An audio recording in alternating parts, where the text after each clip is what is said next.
Je m'appelle Emma, je suis maman et créatrice du conte Bayard de Futur, un conte dédié aux parents pour éveiller la curiosité des enfants. Je vis à Genève et j'ai voulu comprendre ce que la ville prévoyait pour nos enfants. Et pour cela, je suis directement allée demander aux candidates à la mairie.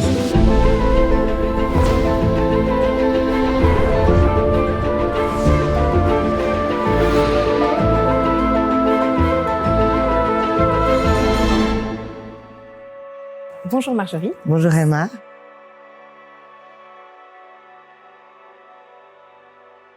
Alors je suis députée au Grand Conseil, donc dans un parlement où je siège, et puis je suis députée verte pour le Parti des Verts, et je suis aussi maman de 3 enfants. Enfin, ils ont grandi, maintenant ce sont des jeunes adultes et puis une adolescente, et un de mes enfants est autiste.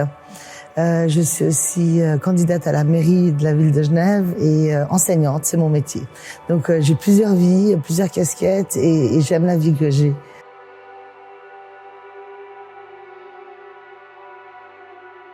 Alors énorme, parce que déjà je suis maman, et aussi parce qu'en fait beaucoup de choses se jouent durant l'enfance. Donc je suis enseignante à l'école primaire, donc j'ai des élèves qui sont très jeunes, entre 8 et 12 ans, et puis l'enfance c'est vraiment, on va dire, le début de la vie, et c'est là que se jouent beaucoup de choses au niveau social, au niveau aussi de l'ouverture aux autres, au niveau de l'envie de connaissance. En termes de savoir pour mes élèves, j'essaie de leur donner envie d'apprendre. Et de pas oublier qu'en fait, les enfants, comme vous le disiez bien, c'est les générations futures. Donc tout ce qu'on essaie de mettre en place aujourd'hui, c'est pour eux. C'est ça, pour le monde de demain. C'est pour le monde de demain, ouais, exactement.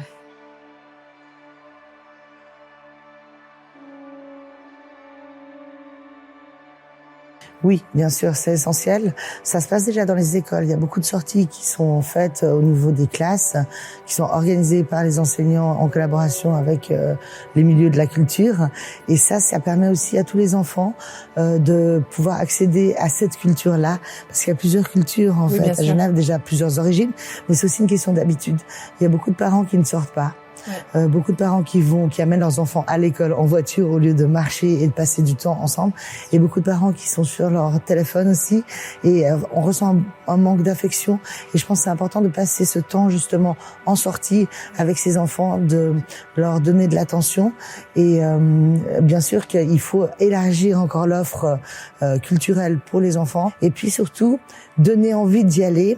Et il faut chercher les incitations, parce que souvent ce sont des familles qui n'ont pas l'habitude d'y aller, même si c'est pas cher, même si c'est accessible. C'est pas seulement une question financière, c'est aussi une question d'habitude. On n'a pas l'habitude, on n'ose pas aussi. Il faut trouver l'information aussi. Exactement. Effectivement, je pense qu'il faut améliorer les canaux d'information. Alors, beaucoup d'informations passent par les écoles, mais pas tout. Et effectivement, je pense qu'il faudrait toucher les familles et toutes les familles, aussi les familles monoparentales, parce que c'est pas non plus facile pour elles de s'organiser avec des enfants qui ont différents âges pour faire garder l'enfant, pour sortir, pour y aller en famille. C'est toujours une grande organisation, et je pense que ça faut y penser aussi, et donc que toutes ces familles puissent avoir l'information adéquate, c'est-à-dire que ce soit écrit. Vous pouvez venir en famille. Il y a déjà des choses qui sont faites au niveau du canton et de la ville. Ça s'appelle les sorties relax. D'accord. Et ça, c'est génial, parce que surtout pour les familles qui ont des enfants neurodivergents, comme on dit, ou neuroatypiques. Moi, j'ai un jeune autiste. Alors maintenant, il a 22 ans, donc il est grand, mais quand il était petit, c'était très stressant de sortir avec lui. J'avais peur qu'il fasse du bruit, qu'il dérange. Et il y a toujours cette gêne. Et je pense que même si on n'a pas des enfants différents, qu'on a des enfants classiques, les enfants font du bruit. Oui, bien sûr. Donc il faut rassurer aussi les familles en leur disant ce sera un spectacle tout public, vous pouvez venir avec vos enfants et sortir à tout moment, et vos bébés aussi. C'est ça, souvent on peut arriver d'être coincé parce qu'on voit à partir de 4 ans, mais on a un bébé de 2 ans, mais qu'est-ce qu'on en fait? C'est ça. Et il faut qu'il y ait des salles de repli, même un petit local, et que ce soit dit. Parce que si les familles ne savent pas, elles vont pas oser dire voilà, il y a une salle calme si jamais vous voulez sortir parce que c'est trop long, parce qu'il y a le temps d'attention des enfants est très court aussi, ou si vous avez des tout petits, ou si vous avez besoin d'allaiter par exemple, il faut qu'il y ait vraiment ces préoccupations qui soient au cœur de l'offre, parce que c'est pas juste offrir et donner l'information, mais c'est aussi dire voilà les possibilités qui vous sont offertes à tel prix, et il existe cette possibilité au cas où. Ça, c'est très important parce que les familles sont vraiment dans comme moi d'ailleurs, un flux tendu. Les journées passent, c'est métro, boulot, dodo, et il faut gérer aussi les enfants, l'école, les devoirs, les repas, les bains et les sorties lors des jours de congé. Et c'est toute une organisation, comme vous l'avez bien dit. J'ai beaucoup combattu pour l'inclusion scolaire de mon enfant, mais aussi de tous les enfants en situation de handicap. Et c'est vrai que c'est important de pouvoir partager, éviter l'isolement. Même aussi quand on arrive dans une nouvelle ville, quand on connaît pas les gens du quartier, quand on déménage, parce qu'on se sépare, il y a beaucoup de familles monoparentales aussi. Et c'est important de trouver justement des lieux de rencontre. Les crèches sont aussi, on va dire, un vecteur social de rencontre pour les femmes, pour les familles, pour éviter l'isolement, mais pas seulement, parce que effectivement, on peut pas raconter notre vie à chaque fois qu'on amène notre enfant à la crèche. Donc, je pense que des lieux comme ça, il y a une envie quand même, quand on croise des parents, ne serait-ce qu'à l'école, on a envie de discuter, mais on n'a pas le temps, mais on a envie de ça. Et c'est vrai que mais oui, parce que ça fait du bien. Ça fait du bien, et puis aussi, on trouve des solutions en discutant. Ça nous donne des idées, et puis on partage et on se rend compte qu'on n'est pas toute seule. C'est ça nous rassure et ça évite l'isolement. Et l'isolement en fait est facteur d'anxiété aussi. Donc ça évite de rentrer dans une spirale un peu anxiogène et compliquée.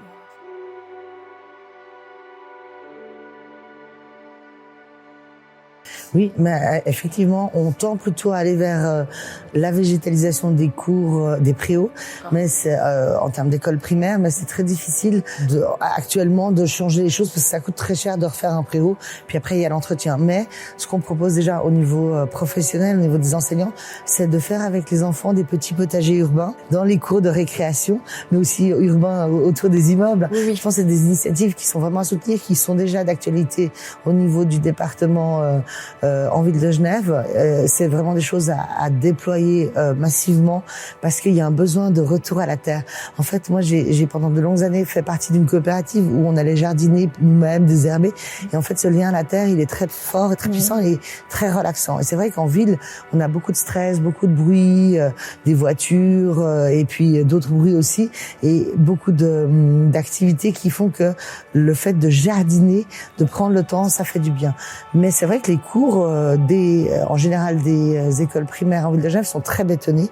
Et là, moi, je m'engage à végétaliser davantage les cours. Il y a aussi une intention d'aller plus vers des alternatives de jeux différents que juste le foot, pour justement faire des préaux non genrés, comme on dit, mais voilà, pour que tout le monde puisse jouer et puis qu'il n'y ait pas une occupation du préau que par les garçons, mais aussi garçons-filles ou ensemble. L'école Tremblay, qui est à côté de chez moi, il y a beaucoup de cours bétonnés et le directeur, avant de partir à la retraite, a fait planter des arbres en plein milieu, en pleine terre. Et c'est vraiment vers là qu'il faut tendre parce que ces arbres vont grandir et vont procurer de l'ombre. Et c'est aussi une question, on va dire, de santé publique et de protection pour les enfants parce que ces cours bétonnés, c'est une surchauffe en été. Et c'est vrai qu'on commence l'école de plus en plus tôt à Genève. On commence autour du mi-août. Donc, il y a vraiment des périodes de canicule qui sont extrêmement difficiles à supporter. Et on a des fontaines dans les préaux, mais on n'a pas assez de verdure.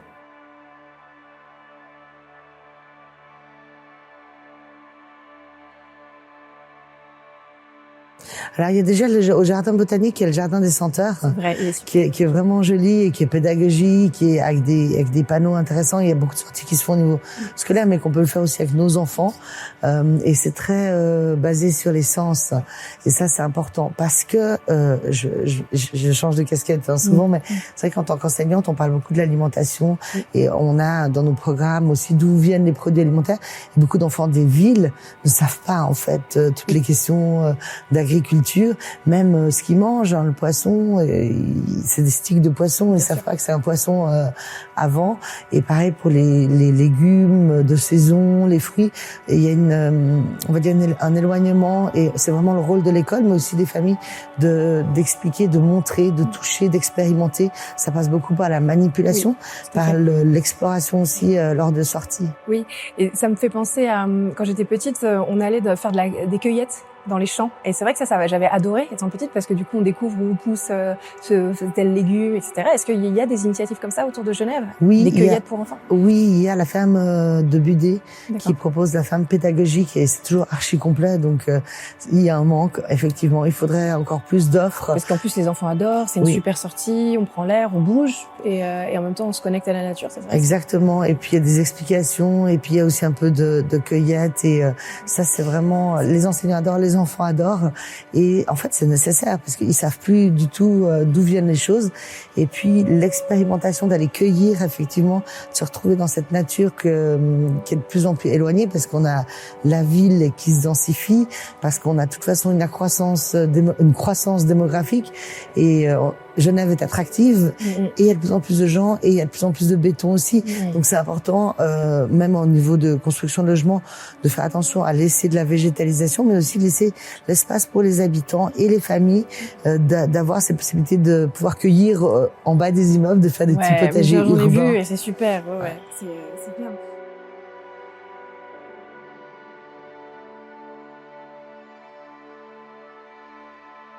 Oui, alors je suis très attachée aux crèches parce que pour moi les crèches ça veut dire égalité. C'est un puissant vecteur d'égalité.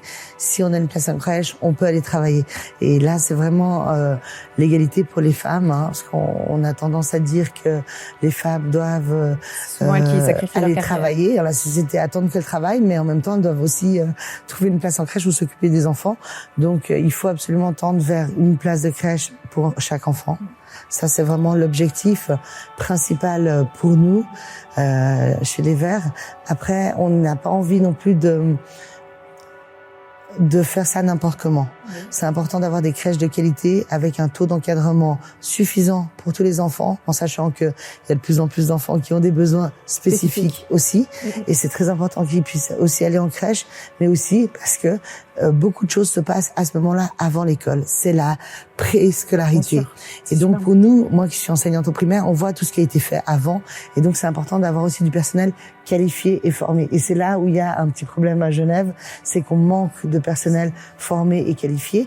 Et non seulement il y a une pénurie de main-d'œuvre, c'est-à-dire qu'il y a un manque d'éducateurs, d'éducatrices, mais qu'en plus, on va dire, sur une transformation du rôle des crèches. On est sur la municipalisation. Ça veut dire qu'on pense que les crèches, ça doit être une tâche régalienne, c'est-à-dire une tâche de l'État. Et en fait, à terme, les familles devraient même plus payer les crèches comme l'école.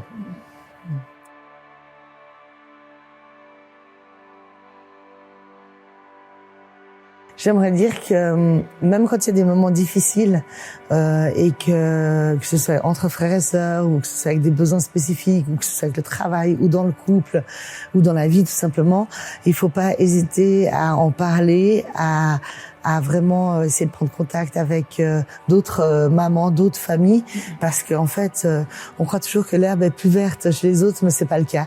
Je pense que toutes les familles rencontrent des difficultés à un moment donné, et je pense que le dialogue, la communication, des lieux de rencontre sont essentiels pour s'en sortir, et j'aimerais dire qu'il y a toujours des solutions. Ouais. Merci beaucoup. Merci à vous.